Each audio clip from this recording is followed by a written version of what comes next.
Students हम बात करेंगे वेक्टर ट्रिपल प्रोडक्ट की, जो कि इससे पिछले लेक्चर में मैंने इसकी थॉरली डेफिनेशन को मतलब जो है आपसे डिफाइन करके समझाया था कि हम किस तरह से वेक्टर ट्रिपल प्रोडक्ट फाइंड कर सकते हैं। ठीक है, अब अगर फर्ज करें हमारे पास तीन वेक्टर गिवन है, जैसे ए वेक्टर है, बी और सी, ये वेक्टर्स गिवन है। ठीक है, और हमें ये कहा जा रहा है कि आप इनका वेक्टर ट्रिपल प्रोडक्ट फाइंड कर रहे हैं, मतलब कि आप जो ट्रिपल प्रोडक्ट निकालेंगे उसका रिजल्ट एक वेक्टर होगा, इसलिए इसको कहा जा रहा है ये वेक्टर ट्रिपल प्रोडक्ट है, जो कि स्केलर ट्रिपल प्रोडक्ट से बहुत मुख्तलिफ है। ठीक है जी, तो अब देखें यहाँ पर हम ये दोनों साइड्स, जो कि लेफ्ट हैंड साइड है कि आप मतलब अगर जो डिटर्मिनेंट के मेथड से आप ए क्रॉस बी क्रॉस सी फाइंड करेंगे, या फिर आप जो डॉट प्रोडक्ट लेकर फिर इसका मतलब जो एक स्केलर नंबर आएगा डॉट प्रोडक्ट से, इसे स्केलर प्रोडक्ट भी कहते हैं, फिर इसको बी वेक्टर से मल्टीप्लाई करके इस स्केलर नंबर को सी वेक्टर से मल्टीप्लाई करके डिफरेंस देंगे, सेम रिजल्ट आएगा। ठीक है, अब हम इस बात को प्रूफ करने जा रहे हैं और मैंने अपनी मर्जी से कोई से ये तीन वेक्टर लिखे हैं। ठीक है,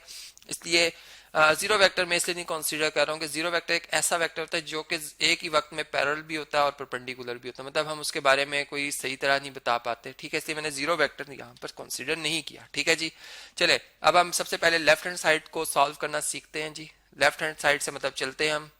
देखें, सबसे पहले हमने ए का क्रॉस प्रोडक्ट लेना है बी क्रॉस सी से। इसमें ऑर्डर जो है बहुत इंपॉर्टेंट है, चूंकि एंटी कम्यूटेटिव प्रॉपर्टी होल्ड करती है क्रॉस प्रोडक्ट में। ए क्रॉस बी और बी क्रॉस ए इक्वल नहीं है। ठीक है, एक दूसरे के नेगेटिव वेक्टर्स हैं। ठीक है, इसलिए हम पहले बी क्रॉस सी फाइंड करेंगे, बी क्रॉस सी, और इसमें भी एक ऑर्डर रखेंगे, मतलब सी क्रॉस बी नहीं फाइंड करेंगे। अगर वो फाइंड कर दिया तो हमारा जवाब बदल जाएगा। ठीक है, इस चीज का बड़ा ख्याल रखना आपने। आई जे के ये हम इसके कंपोनेंट्स लिख रहे हैं।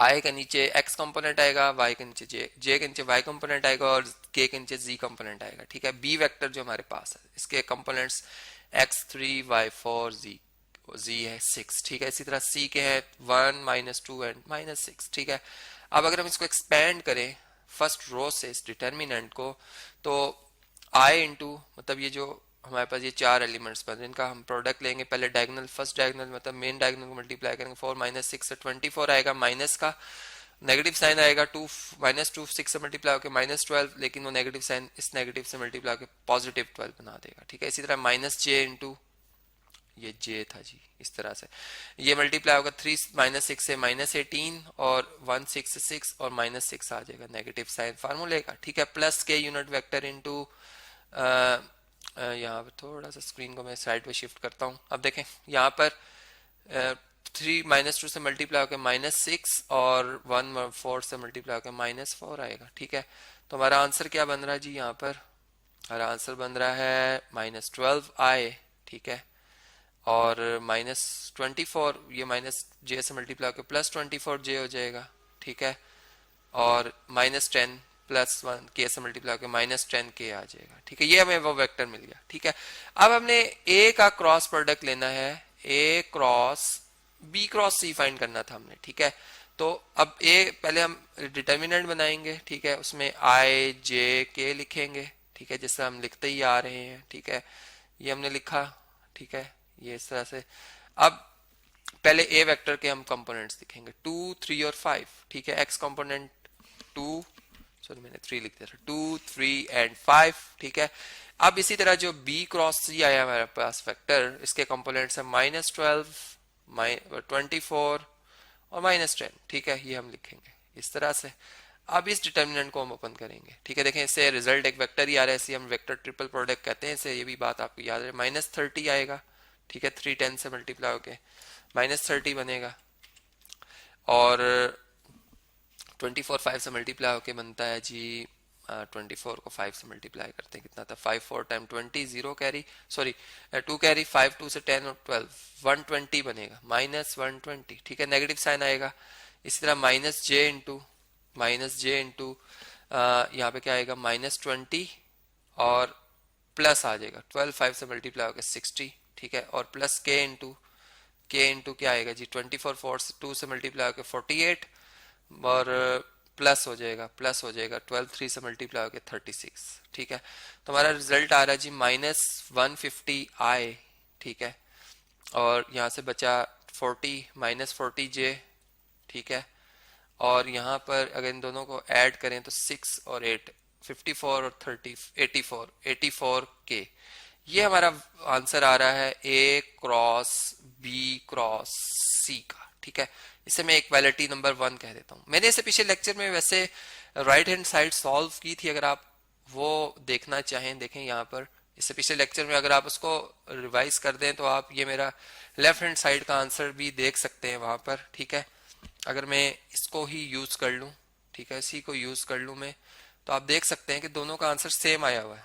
दोनों से आंसर जो हमारा रिजल्ट आ रहा है वो एक जैसा रहे। देखें -50 आए, -40J प्लस 84K, ठीक है। और जो कि अभी भी हम प्रूव कर सकते हैं, मतलब अगर मैं चले इसी रिजल्ट को आपसे शेयर करना चाहूँ तो मैं शेयर कर सकता हूँ कि रिजल्ट कैसे आया है, ठीक है। मतलब ये जो हमें ट्रिपल्स मिले ये कैसे मिले, चले मैं ये आपसे शेयर कर लेता हूँ, ठीक है। बाकी ये कोऑर्डिनेट्स जब माइनस होंगे तो ये तो आप देख ही रहे हैं कि जो बी वेक्टर था जब उसका ए डॉट सी से प्रोडक्ट लिया गया है तो वो ए डॉट सी हमारे पास बेसिकली आया था 34, ठीक है।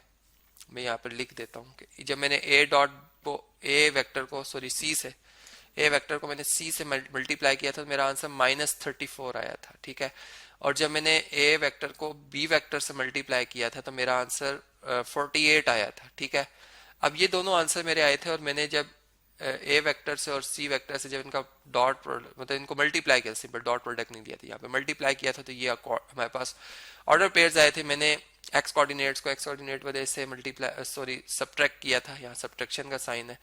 इस तरह -136 में मैंने प्लस हो गया था क्योंकि -1 to -प्लस तो ये आ गया था। मतलब ये तो आपको बात समझ आ रही है। अब मैं सिंपल ये आपको बता देता हूँ कि ए डॉट सी और ए डॉट बी ये रिजल्ट कैसे आया है, ठीक है।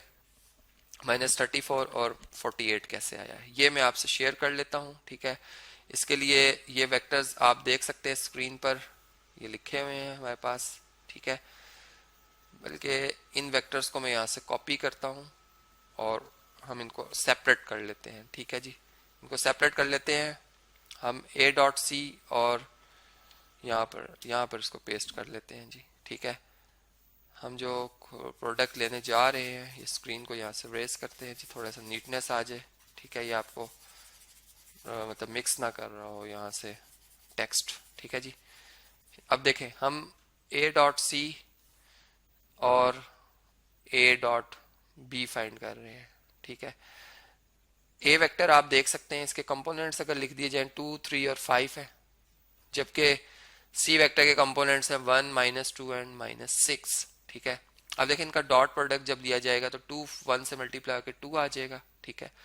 3 6 2 से मल्टीप्लाई होकर -2 से मल्टीप्लाई होकर -6 आएगा। 5 -6 से मल्टीप्लाई होकर -36 सॉरी -30 आ जाएगा।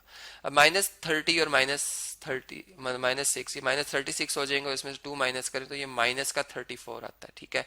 जो कि मैंने अभी आपको बताया था कि ये रिजल्ट आएगा। इसी तरह ए डॉट बी जो है हमारे पास, अगर हम इसका डॉट प्रोडक्ट लें, ए क्या है जिसके कंपोनेंट्स 2 3 और 5 है, जबकि इसका डॉट प्रोडक्ट लिया जा रहा है बी के साथ जो कि 3 4 एंड 6, तो ये हमें क्या रिजल्ट देगा, 2 3 से मल्टीप्लाई होकर 6, 3 4 से 12 और 5 6 से 30, ठीक है। तो देखें 30 और ये 18 48 बनते हैं, ठीक है। ये भी बिल्कुल करेक्ट आया। तो इस तरह से हमने एक तो यहाँ पर जो आपको मैंने बताया था हमने क्रॉस इनका डॉट प्रोडक्ट लिया था, ठीक है। इन वेक्टर्स का डॉट प्रोडक्ट लेने के बाद जब मैंने यहाँ पर मल्टीप्लाई किया था इन वेक्टर्स के साथ जो कि आपको स्क्रीन पे भी नज़र आ रहे हैं, ठीक है, ये बी वेक्टर और सी वेक्टर, तो ये मेरे पास आ गए थे इनके ऑर्डर पेयर्स, सॉरी मतलब ट्रिपल्स आ गए थे। और ये फिर मैंने इनको सब्ट्रैक्ट किया था तो ये रिजल्ट आता है। मतलब इक्वेशन नंबर 2 और 1 हमें सेम आंसर दे रहे हैं, जिससे हम कह सकते हैं कि जो हमने भी रिजल्ट प्रूव करना था जो वेक्टर ट्रिपल प्रोडक्ट का वो हमारे पास एग्जिस्ट करता है, ठीक है। और इस तरीके से हम उससे समझ सकते हैं कि हम हमारे पास मतलब 2 मेथड है, हम जो हमें आसान लगता है मेथड हम वो अडॉप्ट करके ये वेक्टर ट्रिपल प्रोडक्ट जो है वेक्टर्स का मालूम कर सकते हैं।